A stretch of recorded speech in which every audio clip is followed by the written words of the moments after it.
realize how daunting a task like making a list of this sort is.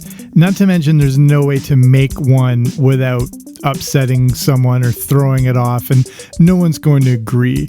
But I'm going to give it a shot here today as I rank every Star Wars movie and TV show. But before we get into that, if you're new here, thanks for coming on out. If you're a returner, hey, welcome back. I like to make podcasts all about the greatest things in the 1980s. So if you haven't already, and if you want to, make sure you subscribe wherever you find your podcasts.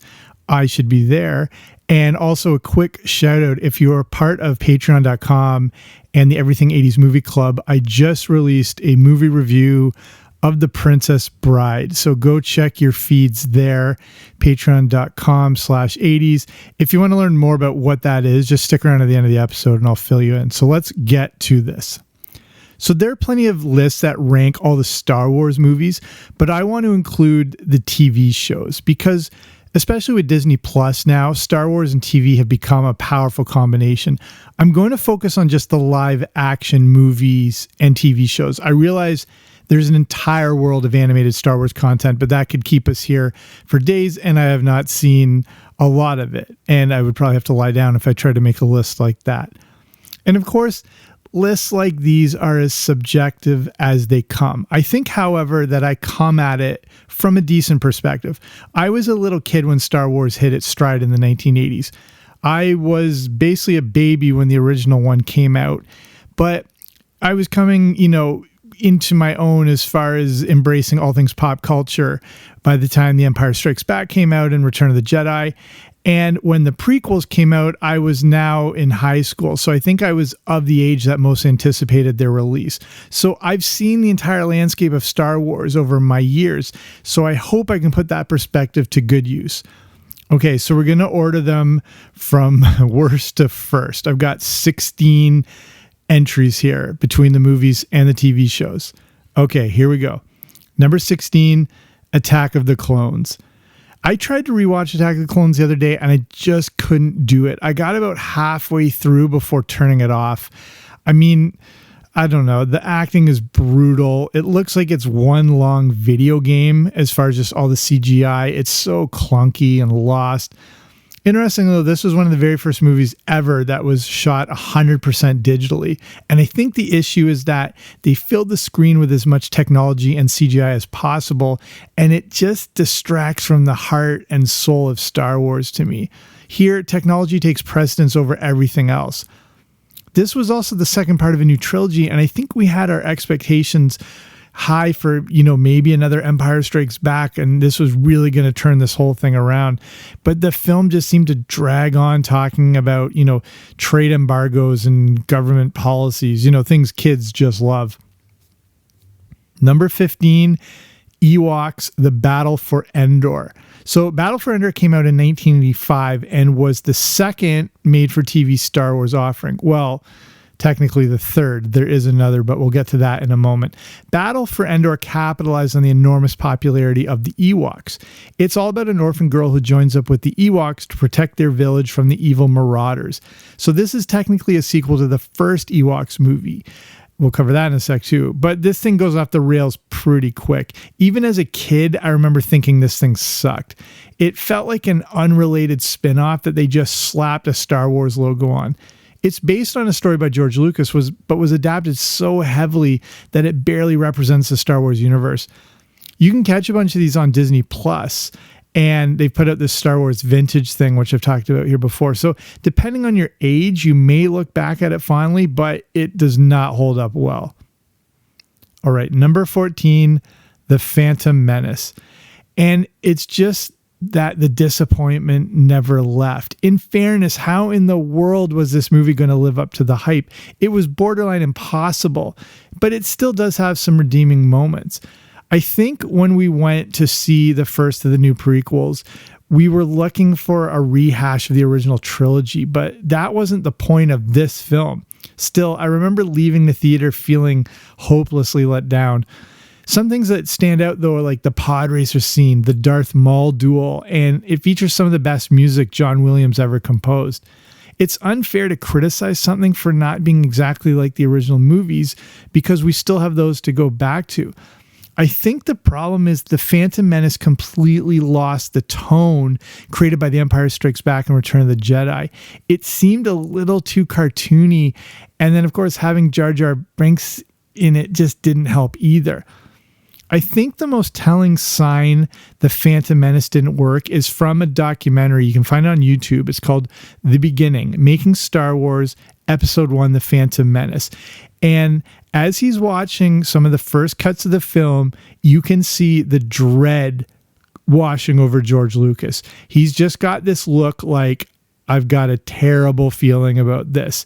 And add to that all the disasters that took place with filming this movie. Look this thing up. It's pretty astonishing. At number 13, Caravan of Courage, an Ewok adventure. This is the first offering of those made-for-TV Ewoks movies. And this one, Caravan of Courage, holds up a little bit better than the Battle for Endor. And of course, for me at this age point, this was a monumental event in my household when it came out. It was still okay, but I think I was expecting Luke Skywalker to show up and take over this entire movie. That didn't happen. In Caravan of Courage, we get a bit more connection to all things Star Wars. It came out in 1984, and it brought the Ewoks back into our lives. It has only been a year since Return of the Jedi at this point, so everything's still fresh in our minds. And this movie is just the simple tale of the Ewoks helping two young kids reunite with their parents. Whereas Battle for Endor felt a little too fantasy-ish, Caravan of Courage felt better connected to science fiction. George Lucas had more involvement with this one at first, and he served as the executive producer. Though the budget was limited, and that's really clear in the special effects. But for a kid, it was amazing. And it was this, like I said, monumental experience in my house. The fact we had a new Star Wars that we didn't have to go to the theater to see. It was in our living room, and we got to make our own popcorn and watch it. It was a big deal. But you might wonder, why was George Lucas involved in this, simple TV special movie when he was the biggest producer in Hollywood at that point? Well, that leads nicely into the next ranking on the list. At number 12, the Star Wars Holiday Special. And if you've been around this podcast for a while, you know all about this thing. This should technically be dead last on this list, but the legacy of the Star Wars Holiday Special has made me push it up higher. What happened on the night of November 17th, 1978 wasn't just regarded as the worst thing to ever happen to Star Wars. It was considered one of the worst things to ever air on TV. If you haven't seen this thing, here's the summary. The Star Wars Holiday Special is the story of Chewbacca trying to get back to his home planet to celebrate the Wookiee holiday Life Day. That's it. That's the entire plot. What takes place over the next 2 hours are some of the most asinine moments in TV history. And this is what I mean about George Lucas, why he was involved in the Ewoks movies, is because this thing was so bad that because he wasn't fully involved with the Star Wars Holiday Special, he started to have complete fixated control on all Star Wars content. And it's one of the thoughts of why he's so controlling over everything over the years was because of this special. The idea with it was he wanted to keep Star Wars fresh in the public's mind after the original Star Wars A New Hope came out. But this show went completely off the rails. And honestly, you just have to see it to believe it. I've done a whole episode all about this thing. You can find the entire holiday special on YouTube. The problem is, like I said, is the worst thing ever, though. It's grown on me. I don't know how it's become a tradition, but I now watch it every Christmas. And it's so bad that I now secretly love it. And despite George Lucas wanting nothing to do with it, it's now become Star Wars canon. Life Day was mentioned in the first episode of The Mandalorian, and then we got to see the Lego Star Wars Holiday Special, which also paid tribute to the original Star Wars Holiday Special. So love it or hate it, this thing is never going away. Okay, at number 11, Revenge of the Sith. So I'll just say it. I feel like I sat through all the prequels just for the last 10 minutes of this movie. It's definitely the best of the original prequels, but I'm not sure that's saying a lot. I do like the darker tone of this film and seeing Anakin's descent into Darth Vader. Ewan McGregor is great. I love his portrayal of Obi-Wan Kenobi. I also love seeing the progression of Palpatine into what will ultimately become the Emperor. With Revenge of the Sith, I feel the prequels ended on a high note. The night I saw it in the theater, I couldn't wait to get home and watch the originals. Finally, these movies were all connected together. The problem to me, not including the ending, is there's not a ton that's memorable in Revenge of the Sith. There may be to you, but just not to me. But ultimately, it ties up Anakin's journey. And that's the best way to look at all 9 movies. The originals are all about Luke, the prequels are about Anakin, and the last 3 are about Rey. And speaking of that, at number 10, The Last Jedi. How can one movie cause such division? But I'll give you, this is my initial reaction when I first saw it. I was embarrassed. I had convinced my brother and my brother-in-law to go see it opening night. They're not the biggest Star Wars fans in the world, but they love it. And I was hyping this thing. I was like, this is going to be the greatest movie we ever see in our lives. So they went to it, and I was embarrassed I took them. I somehow felt responsible for the disappointment they felt. You know that awkward silence in a movie theater after an awful movie? It was like palpable that night. Whereas there was like an excitement and joy in the theater after watching The Force Awakens on opening night, this was the complete opposite. I remember people booing, and I don't know if the theater I went is representative of all movie theaters the night it showed, but I think that was the same across the board. For one of the few times in my life, I actually went to the movies by myself to go see it again because I just didn't want to take anyone, or I couldn't convince anyone to go. I wanted to see if it was as bad as I remembered. It wasn't, but it still felt like a letdown. It just seems to me so disjointed. Rey's background now meant nothing. We have this new supreme leader out of nowhere, and a lot of it is like the dialogue can be eye-rolling. They try to stuff humor into it like it's a Marvel film, and it just doesn't work. It's just so clunky. The Princess Leia like flying through space scene, I don't know. Like I said, it was just like I felt embarrassed watching this thing.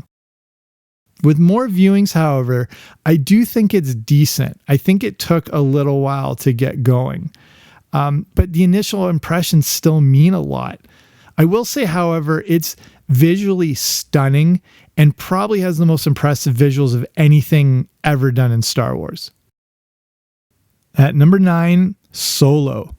I left the theater just feeling kind of meh about Solo. I'd been waiting for a movie like this since I was a little kid, and again, I think expectations were still too high. However, the next times I watched it, I liked it a lot. And sort of, subsequent viewings have brought me a little closer back to that meh level, but I still think it's a fun adventure. I love origin stories, and, who's better than the 2-bit space pirate in Han Solo? The movie, though, faced a lot of just disjointedness because Ron Howard had to be brought in to finish it. And I think it shows when this, often happens with movies. I think it's kind of evident. At its core, though, Solo is a heist movie, and that's what makes it really fun. The problem to me is I feel Han Solo takes a bit of a back seat, and there's too many other characters that are a little more front and center. I think to me, it seems like he's an additional character in this whole thing. Though Donald Glover is perfect as Lando Calrissian, and he's astonishing in it. And seeing the origin of when Han and Chewbacca met, fills in a lot of these gaps. So it's definitely good, but it's not as great as it could have been, if that makes sense. Okay, number 8, The Rise of Skywalker. So I like this movie. With each viewing, I continue to like it. It's not like I like it more or less each time. I continue to like it. I understand the criticisms of it, but we all know that J.J. Abrams had a mess on his hands. He had to come in and try to put the pieces together to conclude this trilogy. I also realized why Kerry Russell was in this film of all people. I never knew J.J. Abrams was one of the producers of Felicity. Remember that TV show with Kerry Russell? So that is all clued in today. So I love the return of the Emperor personally. I know a lot of people didn't. I like that they make him even more sinister, and his scenes of his return and his confrontations with Rey are just amazingly intense. To me, the ending seemed a little too much like Endgame, but it was the culmination of over 40 years of movies, so I get it. I like that we finally got some clarity regarding Rey's lineage. I was hoping she was a Kenobi, but we can't always get what we want. Again, visually, it's obviously striking. As a series, I thought this ended as well as it could. Many didn't like that they had to go back to the well and bring back the Emperor. I get that, but ultimately it was a simple way to at least tie together the entire legacy. Okay, at number 7, The Force Awakens. There was so much anticipation for this movie. It had been so long since Revenge of the Sith, and expectations were through the roof again. Looking back, it may not be as great as we originally thought, but I went with this ranking based on how I felt the first time I watched it. I thought it was such a joyous surprise that The Force Awakens was so good. I was expecting not great, and I think we got this sort of glorious return to the Star Wars universe. With enough time passed, it does seem like a rehash of A New Hope, but that doesn't diminish it. I think, it gave Han Solo the send-off that Harrison Ford had always wanted with the self-sacrifice. And we got to see Star Wars in a new and better world of CGI and advanced technology, and it felt right. Rey is a great character in this movie, and I think the film itself is filled with some iconic imagery. Kylo Ren works really well as a suitable adversary, and I think Adam Driver is brilliant in it. I find it really easy to rewatch The Force Awakens, and I feel it's going to hold up pretty well for years, so that's why I have it here. At number 6, The Mandalorian Season 2. And then, speaking of coming out of nowhere, that's what The Mandalorian is to me. I was very hesitant to hear about this new Disney Plus series, and The Mandalorian was such a pleasant surprise. I don't know if it was the same way to you. I'll cover more about Season 1 in a minute. I think Season 2 may have been more impactful, but Season 1 helped to establish this new... It's already an established Star Wars world, but the new way we're looking at it. And I think it put all those pieces in place. In Season 2, we get the continuation of the return of the child that we now know as Grogu, Baby Yoda, as he's being returned to the Jedi. And the entire season really expands out the Star Wars universe. I love how different directors were brought in to give their own take on the specific episodes. This makes all the episodes feel like they stand alone, despite all being connected together. I think like the episode that Bryce Dallas Howard directed, where they're out on that sort of farming land place, and it had a little Jurassic Park, Jurassic World feel to it. I don't know if you picked up on that. That's what I mean. Each of these directors got to put their own imprint on each episode. And then there's the most surprising return in years. Spoiler alert, in case you haven't watched this yet. When the last episode of Season 2 came out, I had to avoid spoilers all day, but I almost accidentally had it ruined and realized something big had happened. But never in a million years did I think we'd ever see Luke Skywalker again. And I feel this series, and even that one moment, brought Star Wars back to life again. Everyone was just like over the moon and besides themselves to see something like this. Everything about this show works, and it's nice to feel excited about something to do with Star Wars again. At number 5 on my list, The Mandalorian Season 1. So as I just alluded to, I had very little hope for this show when I first heard it announced, but Jon Favreau blew us away with this series and captured the essence of what the original Star Wars A New Hope was all about. The look and the tone of it give us a return to that Western style Saturday afternoon serial, which is at the heart of the original movie. It doesn't go over the top with fan service to me, despite how much I actually love that. I am a sucker for anything fan service. And it introduced the world, of course, to Baby Yoda. Pedro Pascal's terrific, and the score is really unique and creates a real tone and atmosphere to the whole series. I was amazed at how great the technology was in this series. the CGI and everything. I didn't know it would be that sort of advanced and encompassing. I also loved how it explored, more of those father-son themes that we saw in the original trilogy. I don't think I know anyone who didn't like The Mandalorian, and it was an unexpected surprise to return us back to the Star Wars universe. Okay, getting into the top 4 here. At number 4, A New Hope. Okay, the film that started it all. And it's hard to rank the definitive movie in a franchise, but I'm sticking with number 4 for a few reasons. The first is, now when you go back to watch it, it's pretty cheesy. The dialogue is absurd. The acting is not great. Some of the performances are kind of laughable at times. The story is also that very simple Joseph Campbell hero's journey. Not that that's not effective, but it's a real cookie cutter plot.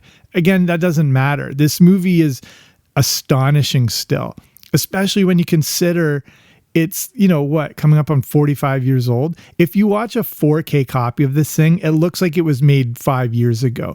Even with the technical limitations of the 1970s, it's a remarkable spectacle and changed movies forever. I just did a show recently, if you go back a few episodes, all about how Jaws was like the first true blockbuster in conjunction with Star Wars, but just because Jaws came out a few years before and then, ultimately did create the blockbuster. Fun fact, we get the term blockbuster from lines at movie theaters that were stretched all around the block trying to get into Jaws and Star Wars. People were actually like busting up the blocks and just scattering everywhere trying to get into these movies.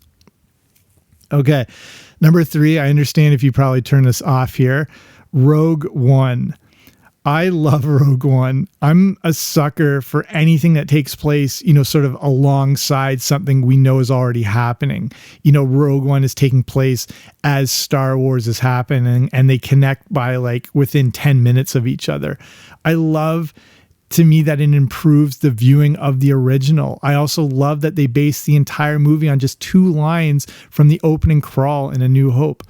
It's dark, it's violent, it lets us deep into the characters, and it has what I believe to be the best scene in all of Star Wars when Vader comes in and destroys everyone while trying to retrieve the stolen Death Star plans. This movie and that scene put it in, they kind of create this moment that defines the entire Star Wars universe when Darth Vader realizes what is about to happen because those plans were lost and stolen, and the coming rebellion, and thinking back to his past. And it's just such a powerful moment to me.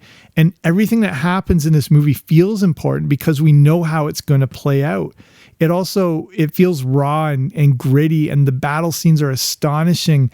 And I thought it created some of the best drama of any of the movies. When I want to watch a Star Wars movie, Rogue One is the one that comes to mind all the time. So that's why I have it listed this high. Okay. And depending how you feel here. Okay. Number 2, The Empire Strikes Back. Yes, this is the best Star Wars movie, but I'll explain why it's not my number 1 choice in a moment. The Empire Strikes Back was thankfully not a rehash of the original and took us deep into Star Wars mythology. We got a better understanding of who Luke Skywalker is, and it contains the best reveal in movie history. It's also visually stunning. It had only been 3 years since A New Hope, but the advances in filmmaking and technology seemed to jump by light years in that short period. If Star Wars was more of a kid's movie, The Empire Strikes Back became more adult. As writer Lawrence Kasdan says, the second part of a 3-act play is often when things go to hell, and that's often the best act of the entire play. And that's exactly what happens in The Empire Strikes Back. They leave us very unsure of things, and we have no idea where we're going to go from here. Ultimately, more than 40 years later, this movie is still flawless. Okay, number 1, obviously what's left, Return of the Jedi. And many wouldn't agree, but I picked this as my number 1 choice because it brought everything together so perfectly. What makes it stand out to me is the excitement and action that drives this film forward the entire time. It never stops. It barely catches its breath. Where The Empire Strikes Back slowed things down, Return of the Jedi came back full throttle. The space battles were epic. We saw the destruction of Jabba the Hutt, Boba Fett at the time. We experienced the Ewoks and the battle on the forest moon of Endor. It reveals Anakin Skywalker's true humanity, and it wraps up the whole trilogy nicely. I love it because we see the full journey of Luke. It shows how resilience and heart can overcome any obstacles. In this case, whether it's the Ewoks or the Jedi, the little guy wins. Return of the Jedi has always been my favorite Star Wars movie, and every time I watch it, it transports me back to that little kid who was in absolute awe of what he was seeing. So I should wrap it up here. I find this whole topic interesting, and I noticed something a few years ago. Whenever a new Marvel film or trailer came out, there's this like flourish of activity to break it down, to interpret the meaning, to predict what's going to happen, just like a full-on analysis. When a Star Wars movie has come out now, it's just like only backlash. And I'm not sure when this happened or why this happened, but just a division seemed to happen. You know, like I said, when I'll watch Marvel review stuff all the time, and everyone, you know, I don't remember ever hearing people necessarily criticize Marvel movies the way they would with Star Wars movies. And just, I don't know where that happened. I don't know if it's just when change comes to something that people cherish so deeply with just those original 3 movies, how hard it's been for that sort of legacy to continue. I feel that the Rise of Skywalker really signaled the end of all things Star Wars, but the release of The Mandalorian, I think, has really breathed fresh life into this whole thing. I'm not sure where things go from here, but the franchise has created this film legacy that's not going to go away anytime soon, whether it's just on Disney Plus. We might not ever see it on the big screen again. That just might be where it's sort of relegated. So I'll finish it there. I hope you like this. This was not easy to put together, but I'm done. It's out there now.